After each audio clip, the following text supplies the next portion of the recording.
The Independent is putting out a blueprint, it says, for an emerging blueprint for the UK-EU relationship under the leadership of Sir Keir Starmer. As we know, the Labour government is preparing to reset the tone of engagement with the European Union, and a significant part of this strategy will be unveiled as Sir Keir heads to Brussels next week. Central to this effort, apparently, is a three-pillar strategy devised by European Affairs Minister Thomas-Symonds, covering defence, security, safety and trade.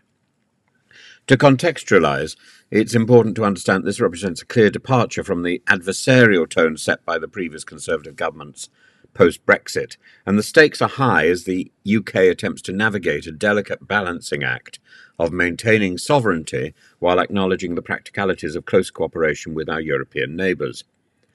The Youth Mobility Scheme, as the first symbolic issue on the table, exemplifies this approach. It has become a litmus test for critics who argue that Sir Keir is not being ambitious enough in resetting the relationship with the EU. Starmer has cautiously indicated his openness to a deal on youth mobility for young people, although he's refrained from disclosing his full negotiating hand at this early stage. This calculated ambiguity is a tactical move, designed to prevent giving the EU undue leverage in negotiations. It's a reminder of the words of one of the UK's more experienced diplomats, Sir Ivan Rogers, who said that in negotiations, timing is everything. The EU, known for its shrewd negotiating skills, will undoubtedly be assessing every move closely. But the symbolic value of the YMS cannot be overstated. As Pedro Serrano, the EU ambassador to the UK, pointed out, this scheme could facilitate gap years and employment opportunities for under-30s in both the UK and the EU. And it's not just about mobility. It's about reconnecting the next generation, fostering a shared understanding that had been frayed in the post-Brexit era. We've had 6 years of a standoff.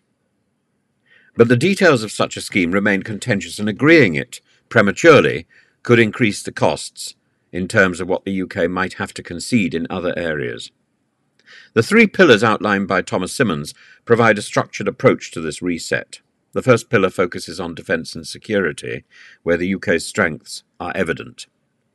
A revival of the Lancaster House Defence Pact with France, a new deal with Germany is on the cards, which would serve as the foundation of an EU-UK security pact aligned with NATO. The Defence Secretary John Healey is poised to announce a substantial agreement with Germany before the end of October, underscoring the UK's commitment to European security. And this is a pragmatic recognition that, with the US pivoting towards the Pacific, Europe must shoulder more responsibility for its own defence.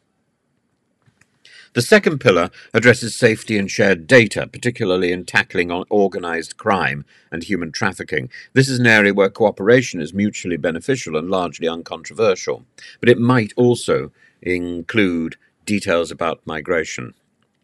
These are sensitive issues that touch on sovereignty and national security, but also require practical cooperation to ensure public safety, and much of this was already in place before Brexit.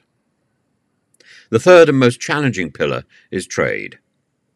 Trade relations between the UK and the EU are currently strained, not least because of the complications arising from the Northern Ireland Protocol and the newly proposed border target operating model. Both sides have proposed digital border checks for fresh goods due to the time-consuming nature of the process.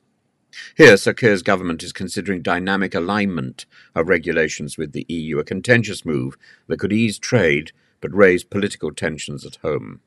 It's a tacit acknowledgement that the current trade agreement, forged under the leadership of Boris Johnson, negotiated by David Frost, Lord Frost, rather than the magician or the supreme performer, political performer, is not working as intended. Thomas-Symonds believes that if a pragmatic atmosphere prevails in Brussels, progress can be made. This sense of pragmatism, however, is counterbalanced by the EU's staunch defence of the integrity of the single market. The path ahead is fraught with potential pitfalls, but also opportunities for meaningful cooperation. This blueprint represents a strategic recalibration of UK-EU relations. The youth mobility scheme, though symbolic, is merely the opening act in a complex negotiation that will span defence, security, safety and trade.